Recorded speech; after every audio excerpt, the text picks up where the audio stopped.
What it do, what it is, what it ain't. Thanks for listening to the latest episode of the Get Right Podcast. Don't forget to follow and subscribe on Apple Podcasts and Spotify to get notifications of new content. And don't forget to follow us on Facebook, Twitter, Instagram, you dig? Cue the music.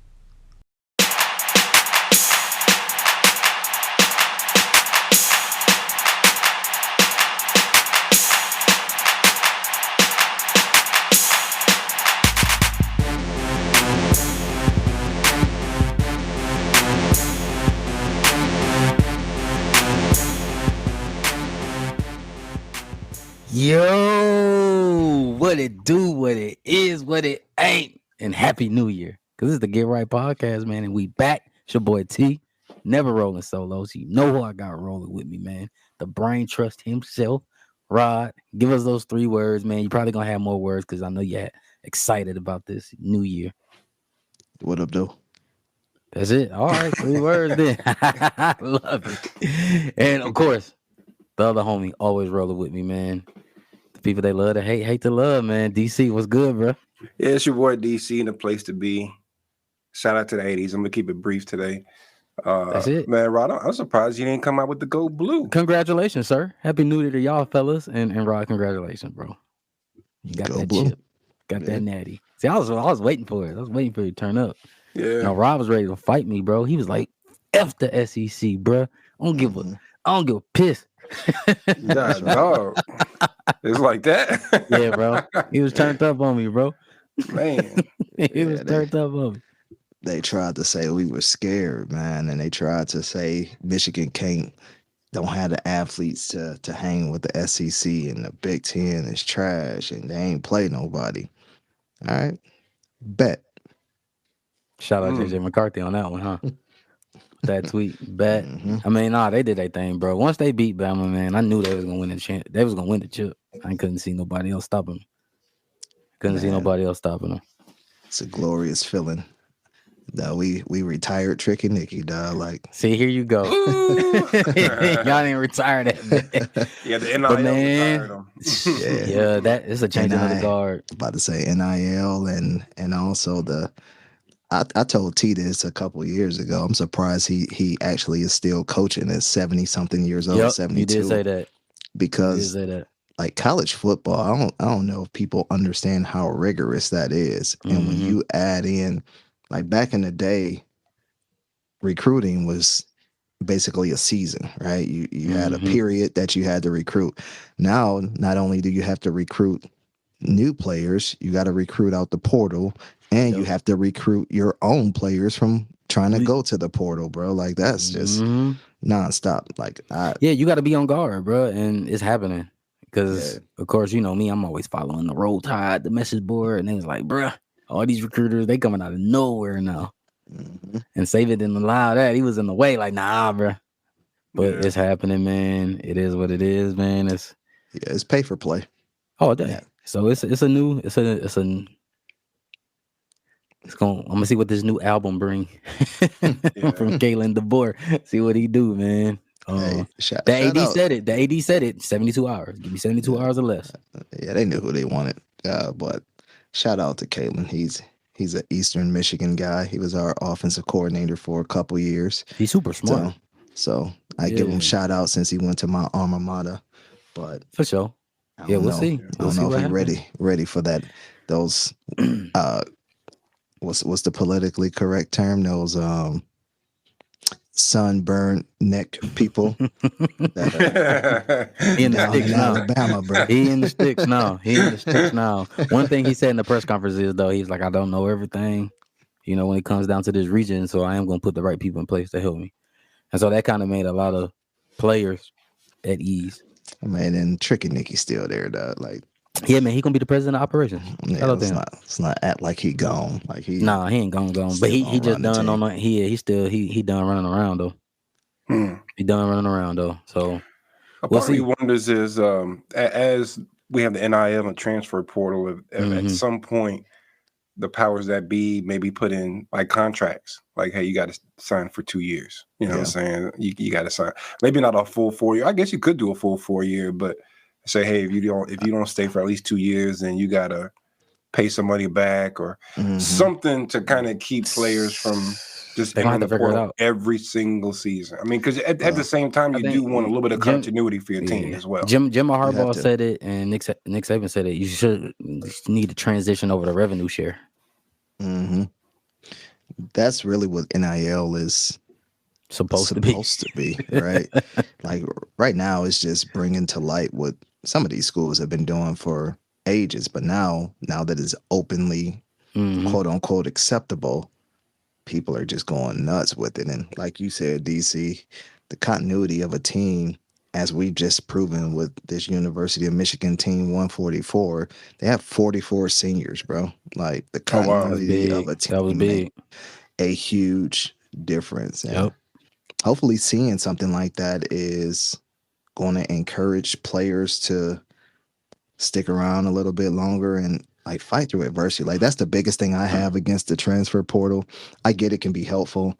I don't like the prime way of doing it, of building your team around it, because one, that continuity, and two, like you got to build these young men to battle adversity. Like our society is already like, I want it now. You know what I mean? So if they're not going to learn it in high school, which they're not, and they're not going to learn it in college, you mean to tell me they have to wait till they get to the league or not even make it to the league and fail in society to learn that lesson? At that point, like, we're too late. We're behind the game. So we have to find some sort of way to balance this thing out where kids are willing to fight through adversity and like go earn your spot, bro. Like, you ain't getting enough playing time. Do better. Yeah. Big facts. Yeah, that's a fact. We'll figure it out, man. Hopefully, but you're right, Rod. I hope this 12-team playoff thing figure it out too. You might see a school that got more seniors like that, and they just know how to be cohesive, bro, and fight through it. You know, it's kind of like basketball. You see, like, man, where did school come from? Shit, we've been playing together this long. Yeah, that's why, man. Honestly, I don't see anything shaking up with the 12-team playoff. I think so, man. Fingers crossed. I'm optimistic. But we've never seen an upset in college football playoff history ever. With 4 teams. We've never seen an upset. So we'll see with 12. So why would? But I'm saying, if we haven't seen an upset with the top 4, why are we going to see an upset with the top 12? We saw it last year. TCU. Oh yeah, Michigan. Yep. TCU was supposed to lose that. Yep. Trust me, my team know about the upset. Like that wasn't even supposed to be a close game. I forgot about TCU. yeah. They won it like 14 points. It was something crazy. They were underdogs. They won by 6. Yeah, they won by 6 points, but yeah, they were underdogs going into it, like legit under, like I think 11 point underdogs. Yeah, or something like that. Yeah. Let me be more clear in what I was trying to say. We've never seen a 4 seed win the Natty. That's more so. So we've seen the number 2 team win, but we've never seen a 4 seed. Hey, you know, since wait a minute. A 4 seed never won the Natty. I think Ohio State, didn't they? Weren't they a 4 seed? They weren't 4? No, they were 2. Was Bama a 4 seed then? Or they were 3 seed? Bama was the first year they won it when they went against Oregon. They played. I thought they were a 4 seed. They were a 3. They were a 3. And Bama was what, 2? Yep. Okay. I got popped. No, Bama was 1. Bama was a 1 seed. So they would have had to be a 4 seed then. Because 1 and 4 playing the semi and then the final. Because Ohio State won that final. They beat. But they beat Oregon though in the final.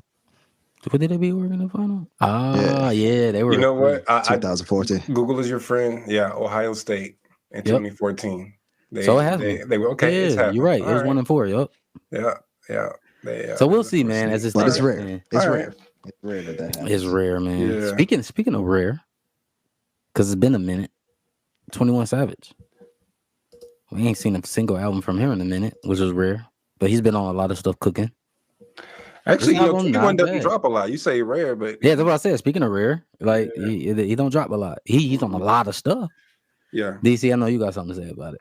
I just think it's a lost art, man. I feel like shout out to Wayne because he flooded the market. But ever since Wayne flooded the market back in like 07, 06, 08 time frame, and ever since, a lot of rappers have just kind of taken that and ran with it and flood the market with content. I think it's kind of refreshing to see artists like a 21 Savage and even Kendrick Lamar. I would lump him in there as well to And even J. Cole. I'll put J. Cole in there to really give you a project and make you live with it.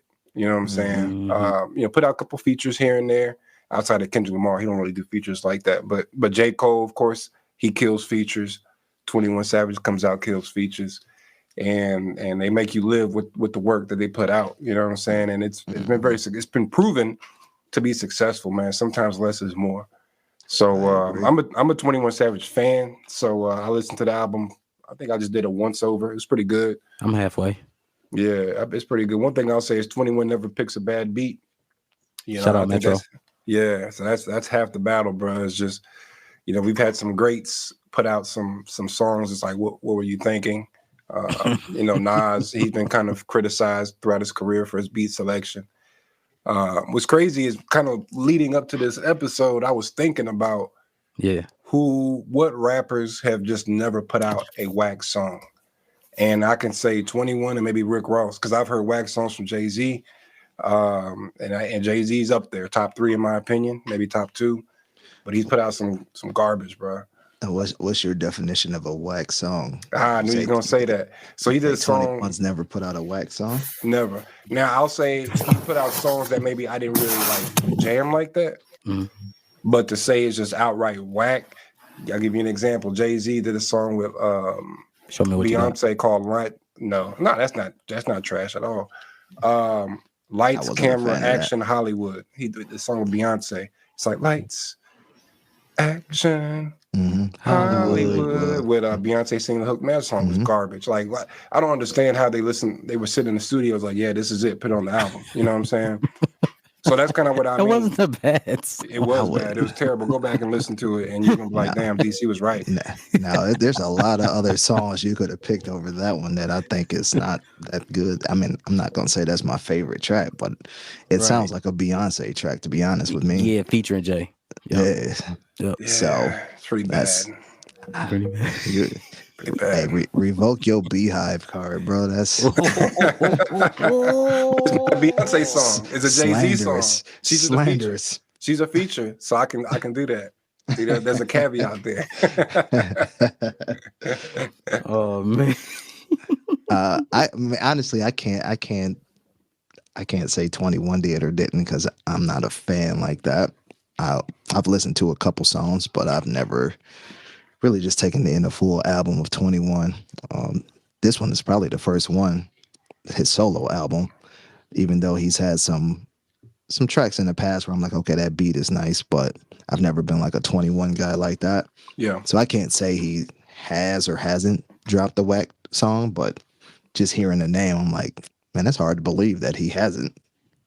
Yeah. And again, when I say whack, I mean like you listen to it and you're cringing and you're like cracking the screen on your phone trying to hit the skip button. You know what I'm saying? Like that's kind of what I mean. And so, to that level. So like him, I would say Rick Ross. I've heard songs from Rick Ross that I didn't love, but I've just never heard a garbage song from Rick Ross. I can't even say that about Drake, bro. I've heard garbage songs from Drake. Yeah. But it's tough to come out and just never put out like hot trash. I would also say Nipsey Hussle, but I'll admit I'm biased because everybody I've mentioned, I'm big fans of. I'm a huge Nipsey Hussle fan, big Ross fan, big 21 Savage fan. So I don't know. So interesting thing. What's his name now? Most Def is what I still call him. Whatever his name is now, I can't think of what his name is. Yazin Bey or something like that. Did y'all see that interview he did when somebody asked him about Drake doing hip hop? I saw that clip. Interesting. Like that's an very interesting take. We can get into it another day, but I was wondering. He ain't wrong. He's not wrong. That's what I was gonna say. He's not wrong at all. Drake is not 100% hip hop. He's hip pop. You know what I mean? Like not true to form to the art, but his crossover game is crazy. Like he has the double crossover on Jordan because like people love him. Yeah, and he make classic hits. He got a long string of classic hits. Yeah. Yeah, his when it's all said and done, man, his when he starts getting those lifetime achievement awards and he gets to the level where he maybe starts doing versus battles, it's gonna be it's gonna be insane, bro. Like the amount of hits that he has, bro. Like Yeah. he could tour. He could tour for years just off of his old catalog, like almost like a Mariah Carey, but I would say on a whole nother level. You know what I'm saying? So, but he's definitely pop. He's 100%. He's Taylor Swift. He's the rap Taylor Swift. Ooh, okay, I like that. Yeah. Well, speaking of artistry, we got an artiste that's gonna be joining us today, and she's gonna talk about what that's like being an artist, being critiqued, and making people look good. 'Cause, you know, so I got somebody dope joining us, man. It's a young lady coming in, bringing in the new year with us. You know what I'm saying? She an author as well, a survivor. And she'll talk about that. She also, like I said, ladies, you want to get your hair done, get it laid, get it sprayed, all that good stuff. You know what I'm saying? I mean, she might even hook up the fellas. Who knows? I'm gonna ask. But y'all know I'm gonna ask. But I got the homegirl, Javonne Hatcher. Y'all might know her as Sewin on the social media platform, and she's killing it out there on Instagram, Facebook, all of that good stuff. And that's SEWIN. Javonne, Yep. what's happening? Happy New Year. Hello. Happy New Year, everyone. How y'all doing today? What's going on, Living Javonne? good. Living good. All right. Hey. So before we jump in this, man, you know, we gonna ask you what hood you from. We're gonna ask you where you at. We're gonna ask you what you do. We're gonna ask you why you do it. So just tell us a little bit about yourself. Okay. Well, I am from the west side of Detroit. Ooh. Right. That's your kind of people. You know. Only You must side be that an matter. Eastsider. No, West Side's the only side that matter. It is the only side that matter for sure. But yeah, I'm originally from Detroit, but now I reside in Austin, Texas. I moved about a year and a half ago. Okay. I just wanted a better life for me and my kids. So we made that big move. And I moved from Detroit I'm actually a hairstylist. I've been licensed for 13 years. And I moved with no clients. And a year and a half later, I have a full clientele and I'm doing pretty well for myself. Talk your talk. I can't complain. It's that Detroit hustle spirit. Mm-hmm. Ain't nothing like it. For sure. Why Austin? Good question. I chose Austin purposely. Well, one, my sister was living here, and she kept calling me like, "Yo, like they charging $200 for a silk press." I'm like, "Girl, you lying? Ain't nobody charging that much. Who's paying that?" Because in Detroit, you charge somebody $80 for a silk press, they have an attitude. So I went down there for a week, and I was booked, and she was right. And so I just paid attention to the demographics and understanding, like when you talk business, you have to know who you're servicing, your demographics, and everyone around you. And so in the Austin area, it's primarily white. And so the Black people that are here don't have any hairstylists here. They're trash. So they find themselves driving from Austin to Houston, 2.5 hours. And so I came in, to kind of like stop people from traveling 2.5 hours to get their hair done. And it's been working. So that's why I chose Austin. Okay. That's fire. Like, because you pretty much a 2-hour drive, right? You pretty much getting your hair done twice, there and back. Right. You paying for gas, right? There and back, and then you getting your hair done. Whew. Yeah. Yeah, it's a pretty penny. But you know what? People here in Austin, like it's a tech town. And so people here have money. So it's a lot of 6-figure and up people here. So they don't mind, paying the money, but I could use that in my pocket. So you about to get on that 6-figure list too. Yeah.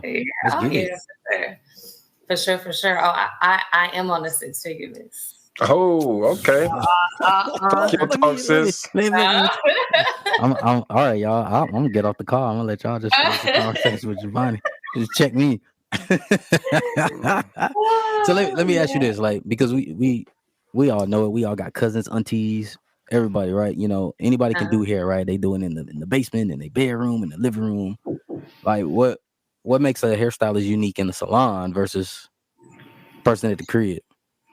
Or is there a difference? I used to think there was a difference. Honestly, and being in the industry, I would talk junk about people that, worked at their home, like, oh, that's not a real stylist and all of this and that. But honestly, it's about the experience that you give them. And what I've learned is that the clients don't care. Right. They don't care if you're under a bridge or in the grocery store. They don't care. They just want the finished product and what you're giving them. And so I actually just moved back home from working in the salon. I mean, I was paying $1,000 a month, and that's a whole nother bill. That was just for the salon space itself. That didn't include products or anything like that. And so, I was like, I could really be saving that money at home. And so I decided to turn my living room into a whole salon space. So when you walk in, it looks like a salon. It doesn't look like I live there. And so I did that. And so now I'm saving that $1,000 a month. And with reaching my 2024 goal is in opening a cosmetology school. So it's just like, do I want to do this and try to impress people, or do I want to go ahead and will that in and save some money somewhere so that I'm able to get the down payment I need to achieve my long-term goals? You mentioned moving to Austin to create a better opportunity for your children and whatnot. For as far as having a home business, do you ever feel, I guess, any safety concerns? For having like strangers in and out the house and whatnot? Never. And you know what? I don't know. It's one of them things where I'm covered. I'm covered in the blood of Jesus. You hear me? Like, he got me. So I never had to worry. And you know what? I've never had an issue. I've been doing this for 13 years. The women that I do not service men. And that's one of the reasons of that. And so all of my clients are wonderful. I have no issue. And, I just feel like, I'm covered, and I move forward. Like, I don't believe in moving in fear. And, if someone does make me feel uncomfortable, I won't service them, but I haven't had an issue. Okay. That's what's up. And being from Detroit, I know she got a certain instinct, so she'll be able to read them out. I got confidence. I don't even know her. Not know I got confidence in that. Oh yeah, for sure. And and as I talk again about demographics, I'm not in the hood. And so the women that are and it's all about marketing too. Where are you marketing your business? It depends. What type of groups are you in? Like that is going to determine who you pull. So, I'm marketing in a group for business women. So those are the type of women that I get. And so I never had an issue. That's what's up. Have you been asked? Because I mean, you in a nice community, nice area, nice region, right? Have you had anybody like, I gotta go on this business trip. I need you to come with me. No. Something funny that is an area that I used when I first graduated from cosmetology school. I used to want to travel and be a traveling stylist, but you have to really I think that's better for someone who is single and don't have any kids, no relationships. That's something that you will have to fully dedicate your life to. And that's something that the type of person I am, like, I like my alone time, and I'm not about to be under nobody but all day talking about, can I do your hair? Like, I would rather my clients come to me. So no man units, T. I was gonna ask you. You ain't doing the man unit. You can't hook him up with the Steve Harvey. Cat was wrong, wasn't he? No, but when I first moved here, I was working in an extension salon, which means they specialize in hair units and stuff like that. And you know what? You would be shocked. I was shocked. I was like, dang, like, y'all coming in here more than the women. And, she had it more private for men. So, they wouldn't look up. They would kind of just hurry up and look past everybody and walk to the back. Like, they about to get that unit. But no, I don't really think, I don't see it in our community a lot, but I do see like a lot of European and Indian men do get the units, but it's a good She was charging like $800-900 a person. So and then they come back every 4 weeks. Bruh. No, I'm good. I need to invest in that product. They come in like every I'm telling you, the weeks. industry. So they come in for. So it's $900 a month, right? Well, okay, so the initial buy, you have to buy the piece and then you have to pay for the install. So the piece lasts like 4 or 5 times. So you don't have to buy the piece every time. So each touch up maybe like 250 or something. Yeah, Dang, still though. so I see you on IG and whatnot, and sometimes everybody's well aware there's like a constant battle of the sexes online. Somebody posts something, this is why you can't deal with black women, this is why you can't deal with black men, and then there's like 10,000 comments of everybody like biting each other's heads off. What do you say to the men out there that say, oh, the sisters can't keep it real, they got the whose hair is that in their head and this, that, and the third. We've heard it all before. Well, what you got to say to them, Javonne? Well, I feel like any man that is like that over a woman and what she wears, I feel like that's a personal insecurity within themselves. Because I feel like a man should, if you feeling someone, if you're dating someone, that you should be able to see beyond that. Maybe that's something that she's doing for herself, for her own self-esteem, to make herself feel better, And I used to be one to be like, well, that's somebody that don't have low self-esteem. That's not always true. In some cases, yes, but in some cases they do it because that's just what they like to do. I don't think that there's anything wrong with a woman wanting to look good and feel good and have. Listen, everybody is different. Like, say for instance, me myself, I'm a natural girl. Like, I just got my hair a lot. I don't wear a lot of makeup. Like, maybe when I go out or something like that, I don't wear nails. I don't do the whole eyelash thing. I feel like I have natural beauty. I don't need to do that. That's just who I am as a person. Now, there are some men that like women that's like that, right? But my sister, she's complete polar opposite. She got her nails done. She go to get her eyelashes done every 4 weeks. Her eyebrows is, hooked up. She comes to me to get her hair done often. Like, this is someone who invests thousands of dollars into herself because that's what make her feel good. Me, I'm gonna go to yoga. I may hit the gym. I may do something else. That's just not my thing. But I just feel like it's a personal opinion, and I feel like it's important for everybody to really just focus on themselves. I feel like if you really just hone in and think, I'm not a person that point fingers. I don't be like, men need to do this, men. Everybody should like what they like, and if you're looking that hard into someone, then you probably should look within. That's what I think. Ooh, bars. Yeah, I agree. I mean, I don't really see no problem with it.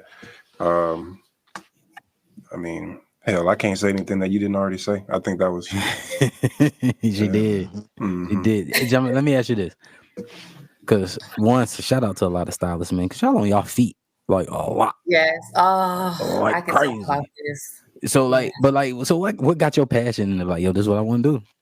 Like, what got your interest?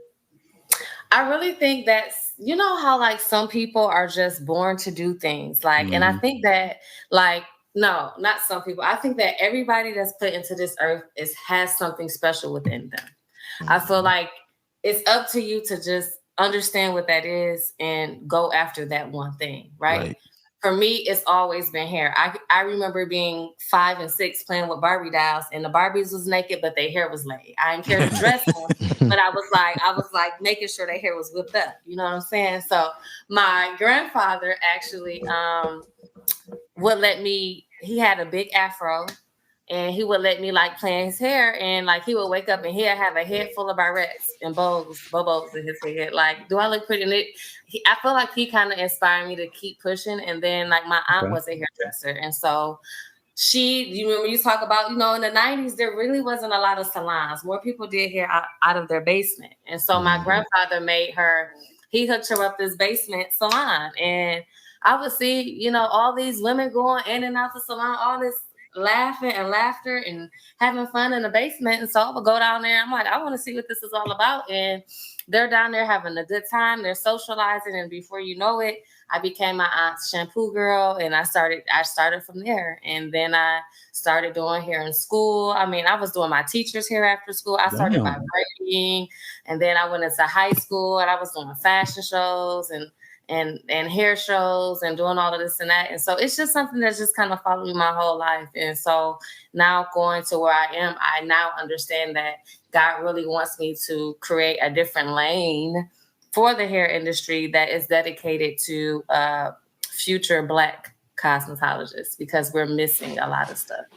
Damn, that's dope. So like, would you like, hey, Miss Jones, like, I need you to like give me an A on this test because I know you need your hair done this week. No, I was like, I remember this lady named Miss K, and I always been like a BC student. I never been one to like, I knew I could, but that just, I never felt, I always thought outside of the box. I never felt that the school systems were something that, you know, that could take me a long way anyway. So I always kind of like BS to school. But she would see me do my hair because I was doing my hair, and she'd be like, "Hey, who braided your hair?" I'd be like, "I did. You need me to, you know, hook you in?" So, you know, I would stay after school, and it was really good for me because I had a really hard childhood, and so that was like my escape, and so that was my excuse to be able to, you know, stay away from home longer than what I had. I mean, you know, would normally have had to. For sure. Shout out to you. Shout out to your granddad. Sound like that's where I kind of started. Yeah. You know, shout out to the OG, shout out to the aunt and everything. And now you hear where you are. Ooh. Like you said you had a hard childhood and hard things, you know, hard coming up. You faced some trials and tribulations. Like I said, you were a survivor. And I would love it for you to share your story. You know, in my time when I crossed paths with you, yeah, she did have the natural hair. She had like the little fro and everything, man. Like we used to, like she know the homie Dane, Rod in DC for preference. So like we used to call her like Penny from Good Times because she had like the fro and everything. And but like you went through some stuff, you know, these past few years, man, and I'm glad you still here. You know what I'm saying? You a survivor, you a OG in my book. Yeah, sure. Like share your story, you know, because I know this can inspire some other people if you don't mind. You know, what you've been through and where you are today. Yeah, I'm really like an open book, so I don't mind. I really feel that, you know, sometimes, you know, some people have an easier life than others, and I feel like um everything that we go through is in purpose, and it's up to us to use it to make it to help others, or, you know, we can bask in the things that we've been through in life. And I'm just not that type of person. And so you know, outside of everything that I've been through in my life, I've had a very difficult childhood. Like I said, I was adopted, and my parents were both drug addicts, and, you know, I was adopted into an abusive home. And there, like, I held a lot of anger in that. And I really feel like going through what I went through during COVID really changed my life. And that's cancer. I went through, I was diagnosed December 2019. So basically 2020 with stomach cancer when COVID hit. And I felt like it was something that was going to kill me, but it did. A part of me did die. And I feel like a lot of the bad things in me that I felt like I was holding on to died. And I was able to release that. And I realized, like, wow, like I was living my life holding on to these things and not realizing, like, yo, I'm still here. I'm still living. I can heal from that and move on. And so that's what I've done. And that's part of the reason why I left Detroit too. Cause I'm like, yo, God gave me another chance, you know, and I'm more so focusing on the things that he wants me to do instead of the things that happened to me. And so I survived. I've been in remission for 3 years now. And it's not easy. It's not easy because, you know, no one talks about being a survivor as well. But, you know, I'm still here and I make the most out of it. Yeah.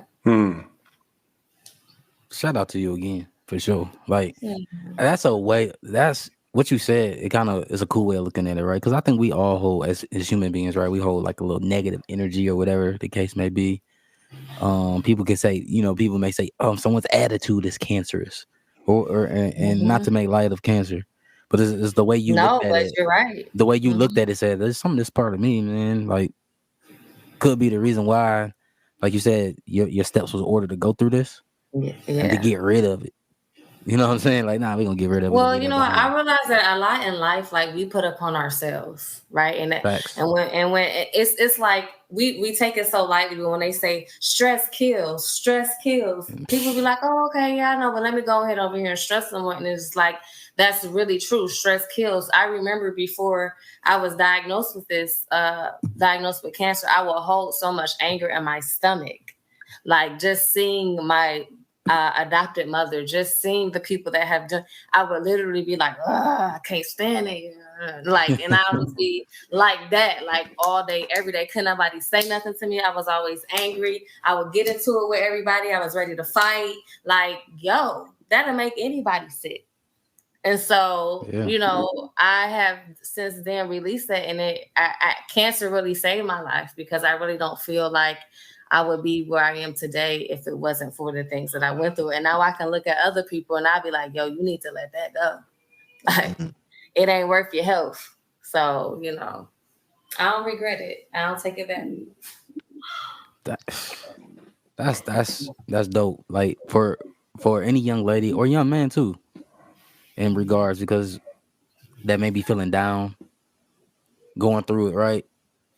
And may not want to put that effort into trying, because that's where it comes from. And we talked about that right before you got on, right? A lot of kids these days feel like it's either my way, and if it ain't my way, then whatever, right? That entitlement, the social media, I got to get all the likes and the hearts and all of that. But what do you tell somebody who ain't getting all them likes and them hearts and them follows? Man, listen. If I went by hearts and likes, you wouldn't think that I wouldn't have a full clientele. That don't mean nothing. And it goes to show you that people are watching you. That don't mean that they ain't paying attention. They're paying attention.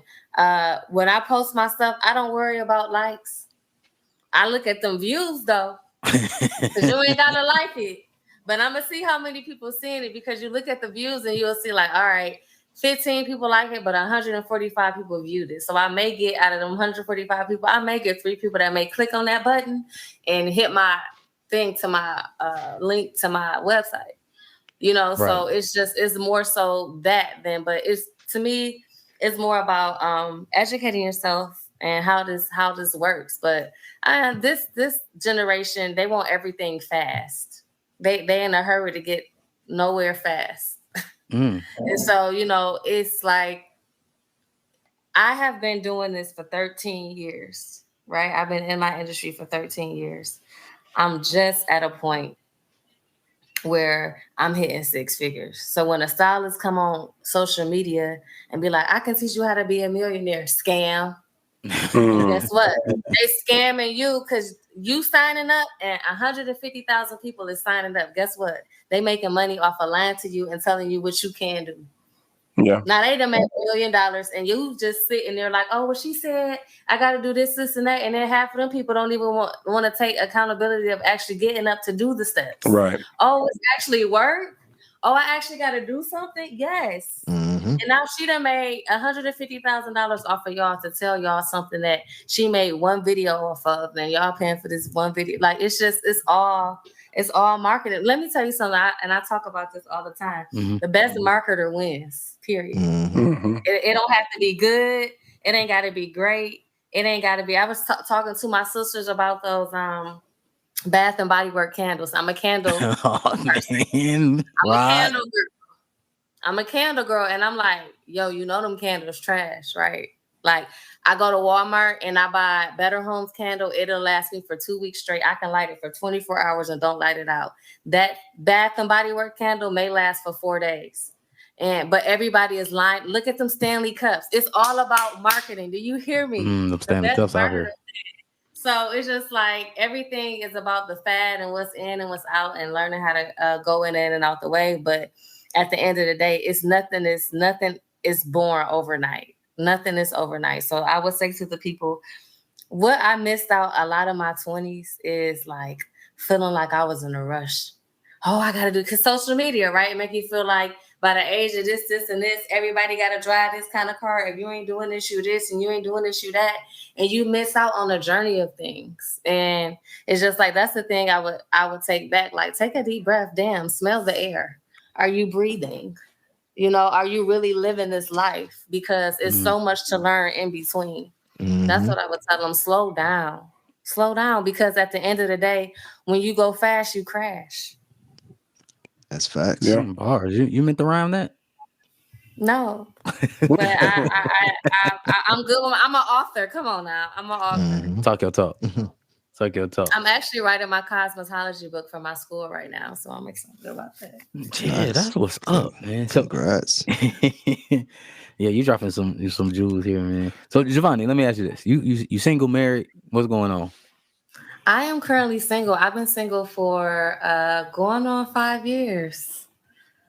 I'm Okay. single. Well, 3 of the years, I was going through cancer, so I really wasn't trying to date then. But then Mm. now, and going through that, and then you have to heal from those things. And now it's just like I've done a lot of self work, and I realized that like it's so hard to find someone who has done self work too. It's like, oh, you still got mama issues. Oh, Mm. damn.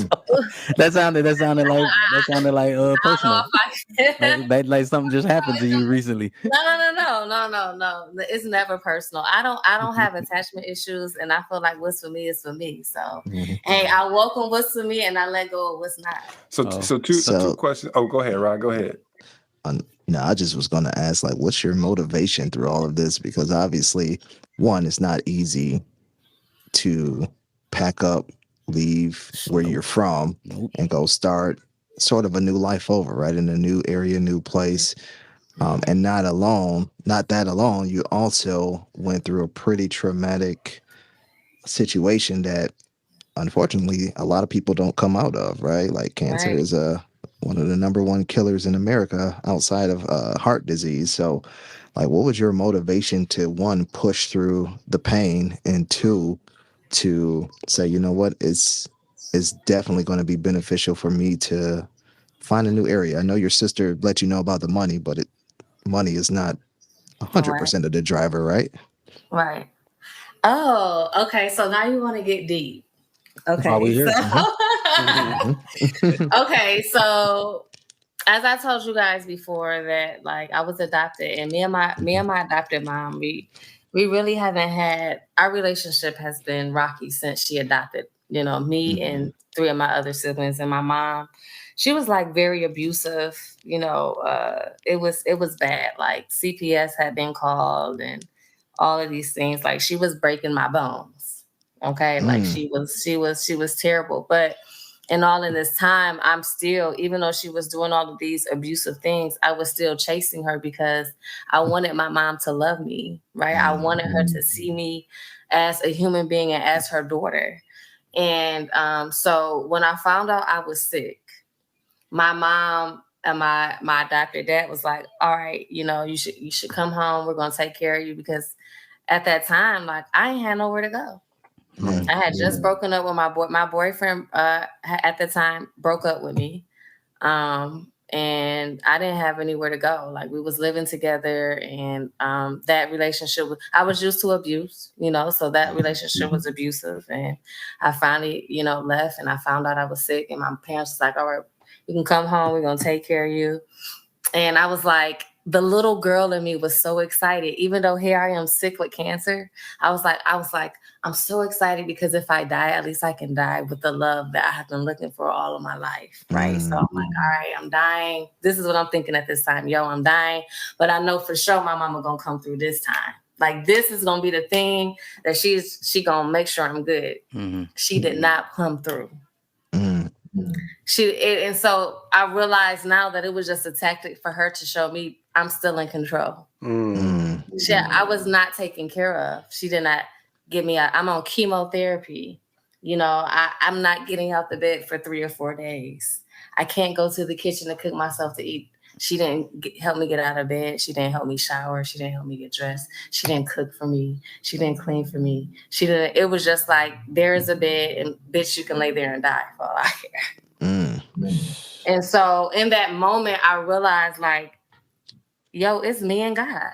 And that's where I really found my inner strength to say, it is nobody's responsibility to love you like how you gotta love you. Because if your own mama can't do it, where do it gave me no other choice. And so I really, in that moment, in those hard moments, I found my relationship in God. And then I made him a promise, and I told him, I said, if I make it through this, I promise that I'll live my life for me. And so I had my surgery. Listen, they told me you have to heal. 8 weeks is healing time. In 6 weeks, I packed my shit. I still had staples in my stomach. I packed my stuff, and I was out. I have moved into my own place because I'm like, yo, I'm not being taken care of anyway. I might as well, be in my own space. And after that, I got myself together. I started back working. I got back well. And then a year later, I moved. That's real. You. And that's a testimony right there. That ain't it? Say it. Ain't it? Oh, that's not even the terrible part is that once I moved, my parents was like, yo, we'll keep Hassani, my son, we'll keep him until he gets out of school. Cause I moved like 3 months before school was out. So I'm like, okay, well, once I move, he's going to finish school and I'm going to get him.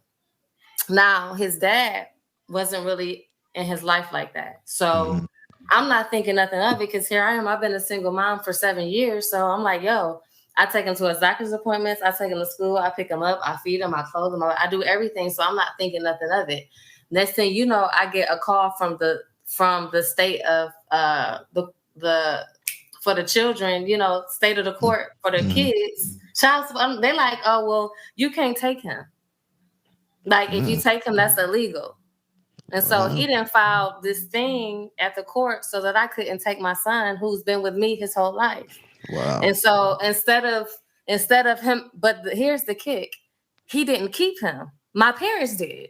So I realized that was another tactic for them to now get cool with him so that he can file this thing. And now they have him. So I had to hire a lawyer. Now I'm down here in Texas by myself. Hustling, trying to get my son down here. My baby crying to me every day. I had to hire a lawyer to get my baby back down here.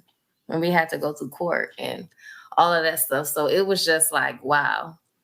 But, all in all, it's given me the strength. And now I finally have gotten the strength to stop communicating with, my adopted mother. And now I'm just taking the necessary steps to really move on with my life. For sure. That's what's up. Hey, don't come to Javonne talking about you can't try. You ain't got it in you because she ain't trying to hear that. She gonna tell you I'm get not up and let's get it. Exactly. I don't believe in excuses. Obviously, right there. Whew. Yeah, man. Because I was gonna say that. Did anybody like to rob points try to come back and slow you down, or did anybody even try to come back and want to be in your life? And like as you get through that, you be like, oh man, you made it. Okay, so hey, what's going on? I'm sorry for what I did. Want to go out? Like that? Honestly, I haven't given them people access. Ooh, bars. So if they did try, I mean, they can try. It's nothing wrong with trying. You can try. Hey, I'm trying to do a whole lot of stuff. So speaking of trying, because you did go deep. All right, shoot, Rod, she wasn't playing, Rod. She did go deep. So we gonna come up. We gonna come up for air a little bit. So you originally said you were single, and you and I talked about this because I know you said you had some stuff to say. So we gonna get into it. Okay. So you in the 6-figure part because you definitely checked me on that. So let's say you meet a guy, and I'm proud, and I'm not going to say that I just hit. And this is why I would tell all my younger people, I just hit 6 figures. Congratulations. You know what I'm saying? And so I'm proud of that. Because if anybody know how hard it is to hustle 6 figures, I'm talking. No, I'm not punching the clock. I'm not on the streets asking nobody. I'm not selling like I'm legit 6-figure money. And that is hard and it's a hustle. But so congrats to me. Congrats all day. So let's say clientele, right? So a young lady, right? Maybe a daughter. And like the dad may drop her off and he's like, all right, I'm gonna go to the gym, go hoop. You do my daughter here. But after a while, he kind of peeping you. He won't take you out. We're gonna start with this first because you probably seen that list all over the internet. Take you out on a date. So can he take you to the Cheesecake Factory, Applebee's, Chipotle, Olive Garden? Yes. Ice cream. Yes. You cool with that? Because you know that you can't do that on the first day is what this little survey is saying. Well, I don't know about them. Them women gonna be single for a long time because first of all, it's just the first date. I don't even know if we're compatible. I don't even know if I like you. You may have some teeth missing. I don't even know. Like where we gotta go in deep for. Like, you know what I'm saying? Like I think that it's just like people just be wanting to rush into things and I think that it's just like women be having this fantasy, like get out of that fantasy life. Like that's not real. And the people most of the women that are like that don't have no money. If they thinking like that, most of women like that, they don't got nothing. So can't go. So because at the end of the day, it doesn't matter. I feel like if you're feeling someone, okay, so then what is your motive to me? What is your motive? If I gotta take you to a 5-star and spend $350 on you on the first date, if that's something that I want to do as a man, a person that's a man, if that's something that he wishes to do, fine. But I don't think that it's necessary. It's supposed to be light and fun. You know, like, I don't know. I feel like if I'm feeling you, we can go to the park as a date. Like, we ain't got to spend $0. That's on that list. I think that's on the list too. It is. It can't go to the park. Yep. No park. Yeah. No, I agree. I think I guess you wish you ain't got no food in your refrigerator. Like, what's up? It did say the crib too. You can do a dinner at the crib. It said that. Right. That's what I'm saying. But she acting like she hungry and she ain't got no food in her refrigerator. What you was about to say, DC?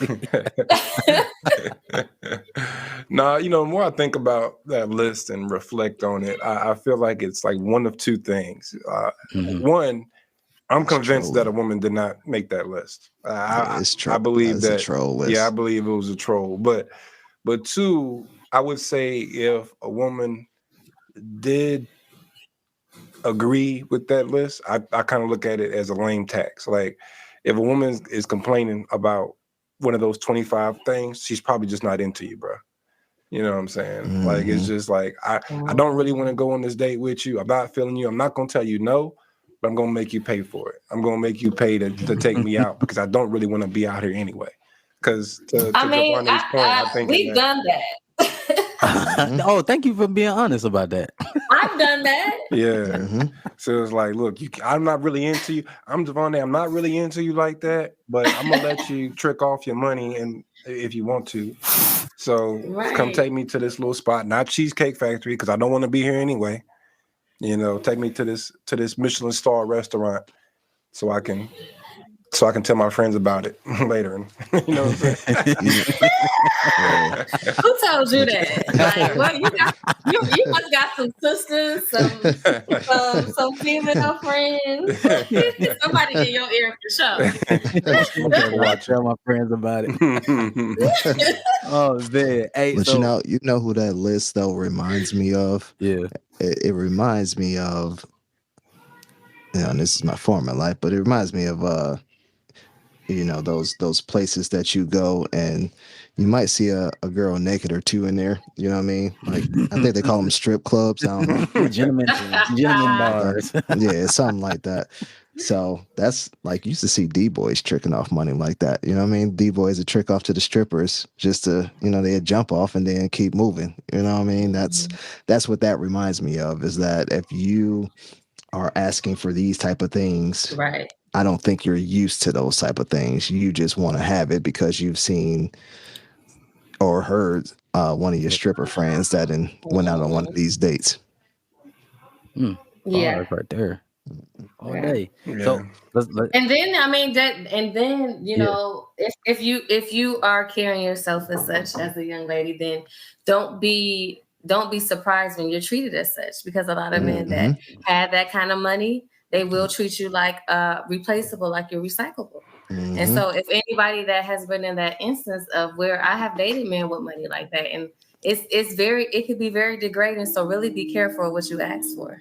100%. So now that you've found this massive success in cosmetology and whatnot, you've really entered, I would say, the top probably 8% of earners among women.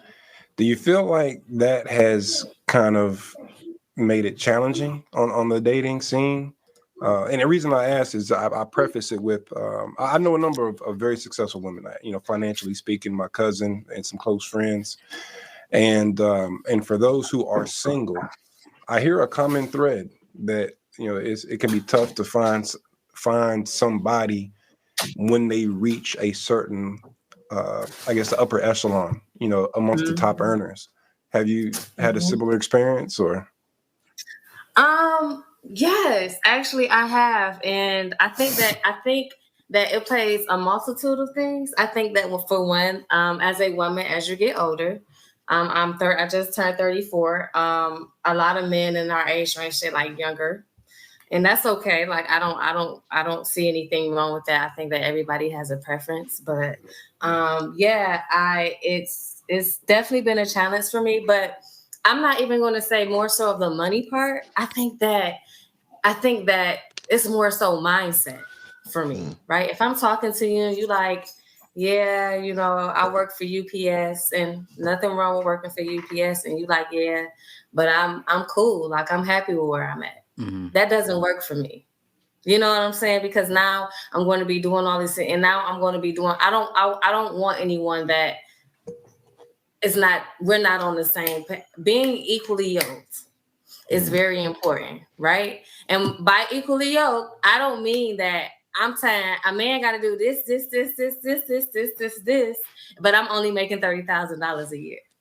By equally yoked, I mean, I'm taking care of myself. I do for myself. The things that I do, everything that you're giving me is going to be extra. You take care of yourself, we do. And then whatever we put together, it's more. But I'm not, it's been more difficult for me to find someone who has that drive, that hustle, because, you know, if you're, and listen, it's okay to, if you're a stagnant type of person, then you should probably date a stagnant type of person. If you're a hustler, you're a go-getter, you like to go get it, you probably should date somebody who a hustler and like to go get it. Because if you're talking to your partner, it's going to sound like you bragging all damn day long. They're going to be like, with this girl, shut up about, because they don't understand your mindset. And so it's important to just know who you dating. So yeah, it's been more difficult. It is more difficult to find that. That's an interesting take. See, it's funny because I was going to present the idea of, you know, if it sounds like you're a go-getter, just listening. I've just been absorbing everything you've been saying over the last, 45 minutes or so. And you talk like a go-getter. I mean, you and I think we speak the same language, you know what I'm saying? Because I'm very much, get up and go, no excuses. Yeah, life is tough, so what? Like at the end of the day, we all got to go, we got to hit. And I kind of feel like opposites attract, meaning I don't think that I'm married, for going on 9 years. But I don't think that I could deal with somebody like me, if that makes sense. Hell no. You know what I'm saying? Like I think I need somebody like, I'm very intense and I need somebody who's a little warmer. No, because we're talking about something complete. I'm talking about on a spectrum of mindset. Now, I'm still a soft, listen, I can't date anyone who is gonna talk all day, gonna do all this, but still he's more calm than I am. That doesn't make him not a go-getter. You're talking about the things that, as far as your likes and your dislikes and the things that will probably make, yes, that's cool. I'm talking about as far as building, as far as creating wealth for your family or generational wealth and stuff like that. As far as when it comes to relationship and love languages and stuff like that, yes, I do feel like opposites can attract. But me as a woman, right? And if I make, it's fine as a woman, right? Now say as a man, like say you make $100,000 a year, right? And you got this woman who is making like 25 or 30,000, but and you may feel like that's okay, but she lazy as hell. You're gonna probably get tired of that after so long. You're gonna be like, what's wrong with you? Like, where your mindset, you're not doing the things that I need you to do, like around the house. So in those sense, like, I guess you could say it's kind of like give and take and depending on everybody is different. For me, I have to have someone who is a go-getter, but not crazy like how I am. You're totally right. Like, because I am an intense person. We both intense. We're going to blow the roof off this mud. We can't both be intense, but I still need for you to go take care of business as a man, if that makes any sense. Yeah. And I think most men, though, men we're talking about, not boys, not some of these other dudes that be out here, but like as a man, you got that competitive nature. Not that you should compete with your spouse or the person that you love, but you also want to make things happen, right? You want to be like, okay, I'm a protector, I'm a provider.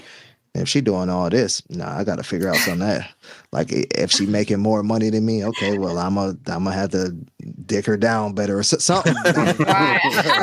I gotta come with something. Third P, I man. gotta do something better. That's I that gotta third get P, better man. at something. You already know the three Yeah, P's. man.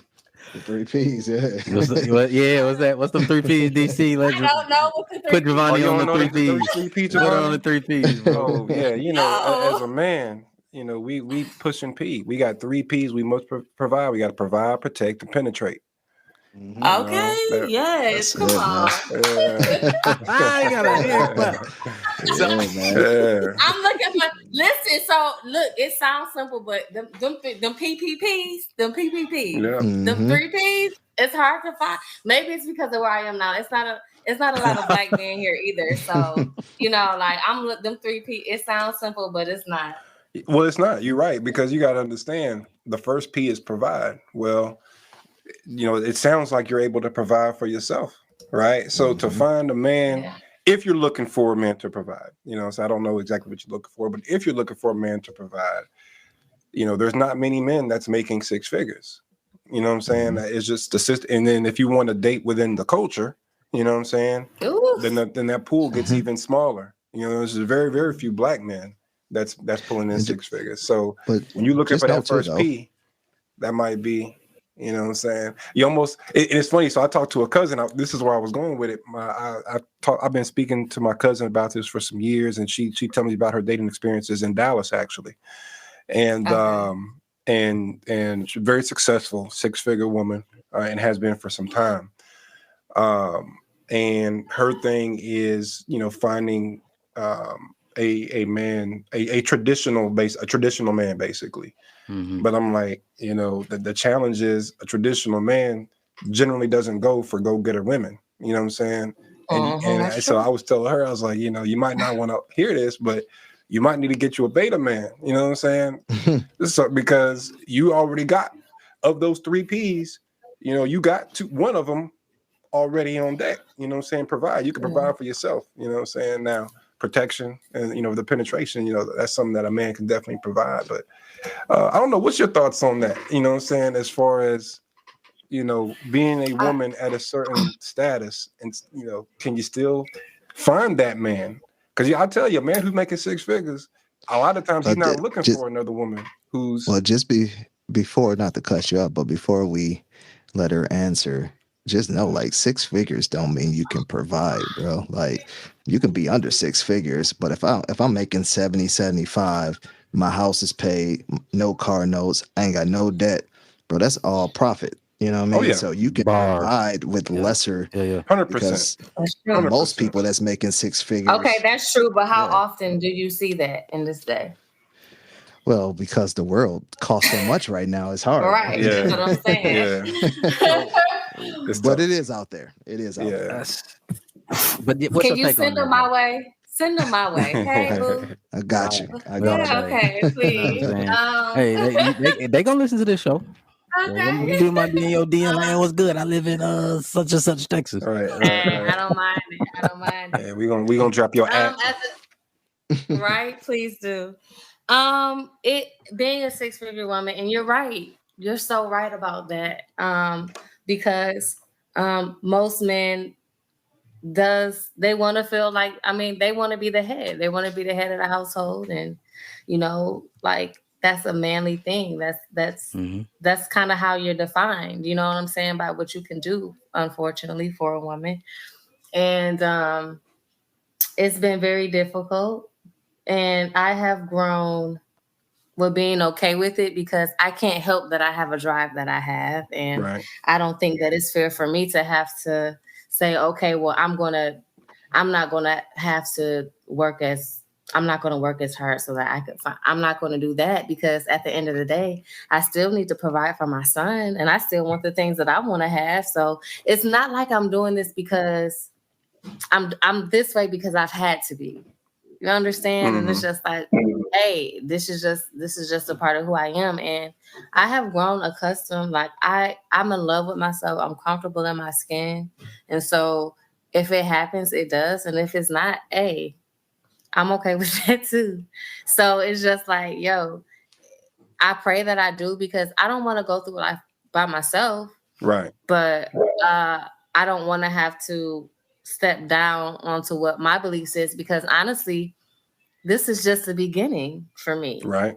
You know, and so like 6 figures is nothing. Like my goal is to have money for my grandkids. So There we go. if it's for me to be that one for my family, and I have to sacrifice to be the one to not be married or whatever, because I took on the challenge of creating generational wealth and breaking generational curses, then so be it. I'm okay with it. Okay. I like that. I like that I answer. didn't hear that, man. And so that's a dope answer, man. And so again, me and Javonne, we chopped it up over the phone a few times before able to get her on the episode, because we tried. I was trying to get her on here last year. We was trying to chase her down. Yeah. And of course, like I said, she was moving and shaking, had a lot of things going on. But I know she was like, "Oh, I got something to say," because she seen that video that's been circulating with that young lady talking about a high value woman versus a high value man, and if a man making $70,000, you are not a high value man. And so she saw that video. Javonne, I know you said you want you had something to say about that. You wanted to talk on that. What was your take when you saw that video about that young lady speaking on, like, if you making $70,000, you got a job at Burger King, or you got another second job working here and there, and you work for the city. Hey, if you a fireman, you not a high level man, like or high value man, excuse me.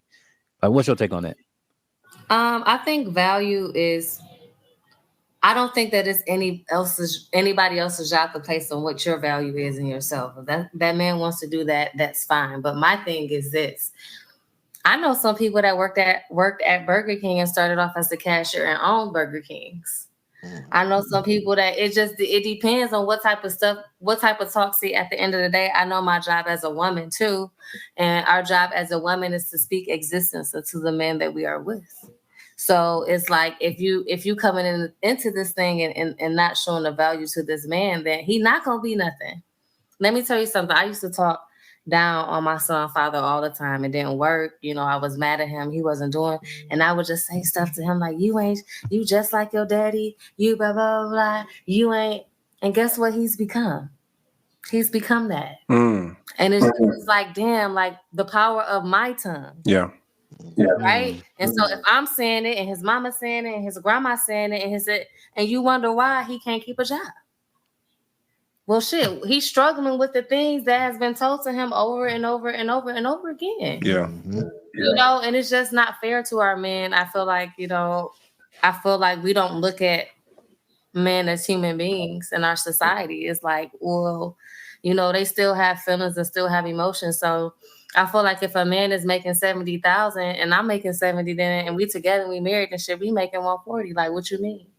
So it just depends on that woman. And so you have to understand too, it's deeper than that. Where do we come from? Our background, right? So the background, that woman, her grandma was a damn slave, I'm sure, as old as she was talking that. So her grandma was a slave. So the things that was taught then was get a job or get married and get a man, or get a man that got some money, or go date a doctor, or we have been programmed to go chase after a man for what he have in that state and in that time. I know that I was. My mom used to say, "Don't date nobody broke."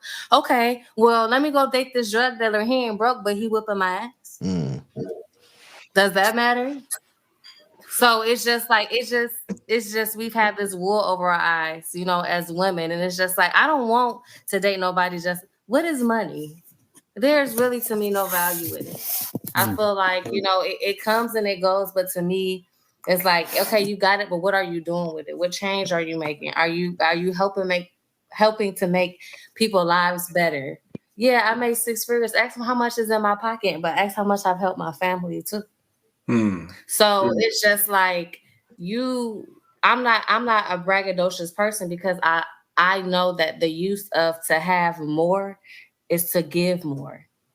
So that woman don't care nothing about that. It's just about her mindset is all messed up, but it's not her fault. It's programming, it's training.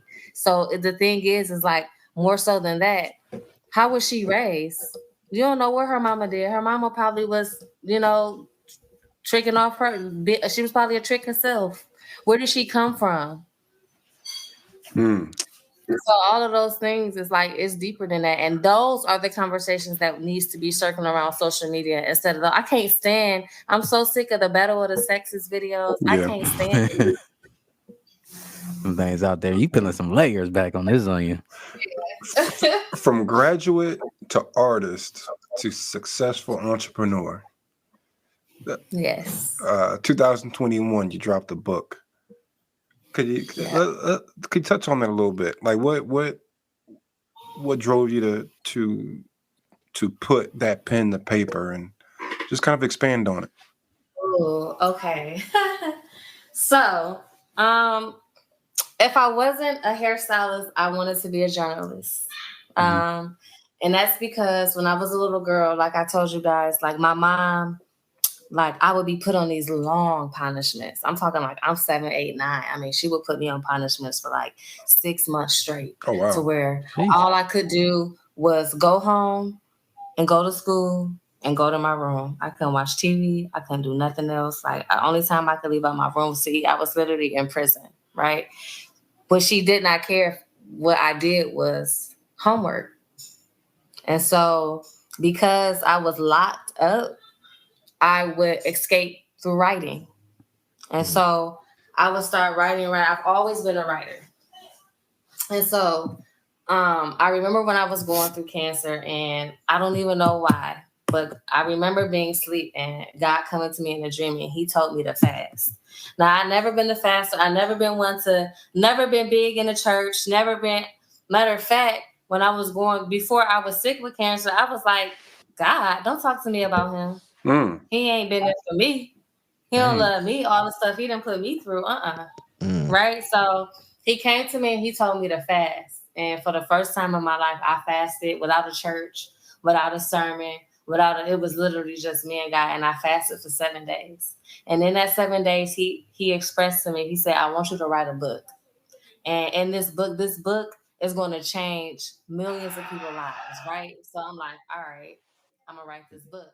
So I started writing my biography. I started writing my life. I'm like, oh yeah, because people gonna want to know, like they're gonna want to know all of this stuff. And when I woke up from my surgery, they had just performed surgery. They had to take 30% of my stomach, like almost took my whole esophagus. They wanted to take my whole esophagus, my whole stomach, everything. And even now to this day, like my esophagus is dead. Like I don't have a working esophagus, but he wanted to keep it because he felt like I was too young and it would have just changed the quality of my life. So so when I woke up from the surgery, he like, that's not the book. And I'm like, what you mean that's not the book? He like, I want you to write something else and it's for your industry. And so I started writing my biography and autobiography and I started teaching. I started back teaching at Dortch at this cosmetology school. And he came to me one night and he was like, you don't see the gap? And I'm like, oh my God, there is a gap. We're graduating these students and they have no direction. We're all we doing is teaching them how to pass the test, but how do they pay their taxes? How do they learn how to save for the off season? How do they know about I saving a 401k? How do they know? They don't know. And so I decided to put everything into this book.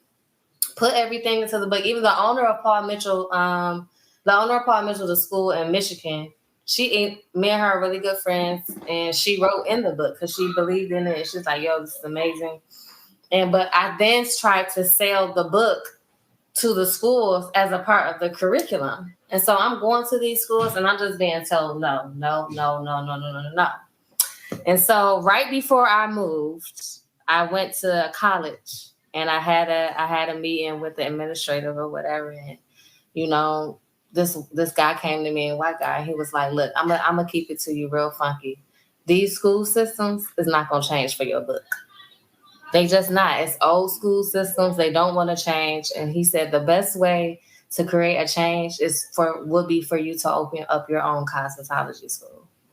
And so I was like, I have had people coming up to me within the last 4 or 5 years asking me to open up a school, and I'm like, I don't want to open up a school. That's just something I want to do. But in that moment, I was like, if this is what has been placed on my heart to do, then I'm going to do it. So 6 months later, I packed up my stuff and I started getting all of this stuff ready for the school. And here I am in Texas. I'm in Austin. I'm getting all of this stuff ready for the school. Now, originally, it's just going to be an original cosmetology school. Mm-hmm. But God came to me and was like, nah, I need something for your culture specifically, because if you open up a cosmetology book, it ain't for us. And I'm like, well, an all-black cosmetology school? Like, there's people... He like, no, you're going to put it in places that's predominantly Black, like Houston, like Dallas, like Atlanta, like places where people, and they're going to come to you because they're going to know that they're going to understand the history of our culture. It's so much stuff that I did not know about our culture and hair care that resides to this day. You know, they need to know that that's the only way that you can understand how to take care of the people that are going to be sitting in your chair. So going over the history to how our hair differs from Asians and Caucasians and, Hispanics. It's different. We have a whole different thing. So it's just like, so why isn't there a curriculum that teaches specifically Black hair care? We got enough for it to just be us. And there is no such thing. And so I'm creating that. And that's the book that's going to be able to change lives, because it's going to show in the numbers. We're going to have more graduates. We're going to have more people in the industry that graduate. We're going to have more people paying their taxes. And it's going to show, and they're going to be able to track back and say, well, where are these students graduating from? And it's going to be my school. That's what's up. Whew, you about to have like a hair HBCU.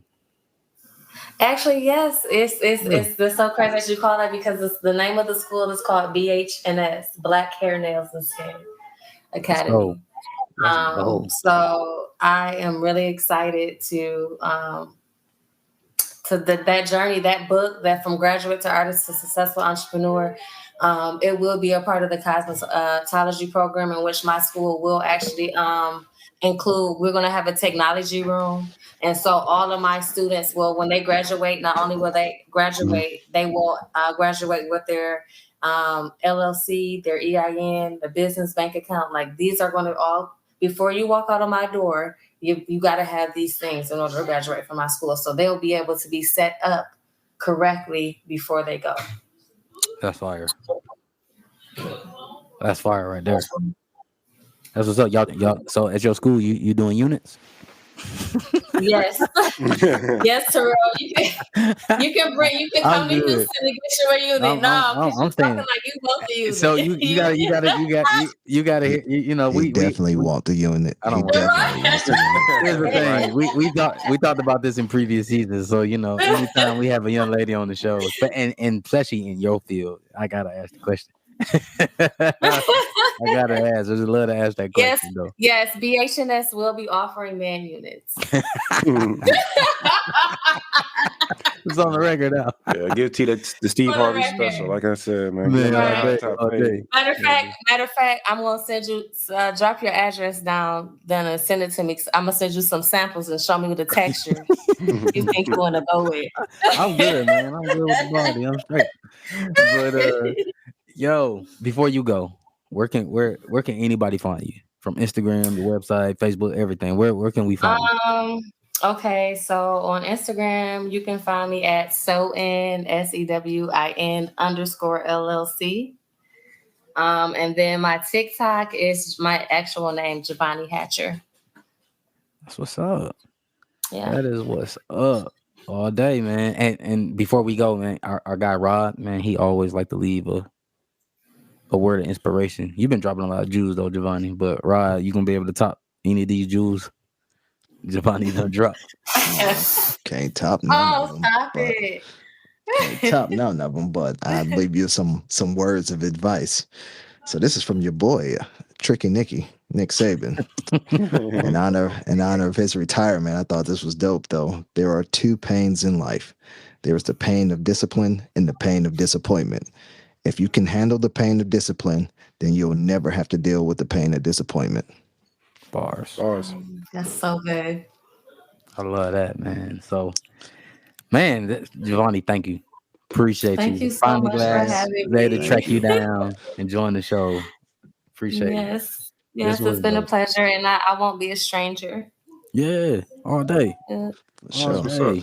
You're a friend of the show for life now. All Yes, day. for You life. already know, man. And then you already Rod's brother from being from Rod's sister from being from the West Side. So Right. West he side locked to in. west Right. side. You He already locked in know. with you. West side is the best side. Hey, 7 mile, better mile. You better know hey. it. I'm schoolcraft, but I got family at Oh, 7, Lord. so Okay, it's okay, all right. okay, all We right. we So we worldwide. still family then, That's right? right. Yes, sir. Okay. man. Man, but thank you. We appreciate Thank this you as so always, much. man. I hope one person takes something from this episode. Because that's always our goal too, is just to have a dope conversation as brothers, but we always like to have a guest. So yeah, you a sister to the show. So definitely. Yes. But Thank I you so always like much. to end it, man, with these 3 words all the time, kill the music.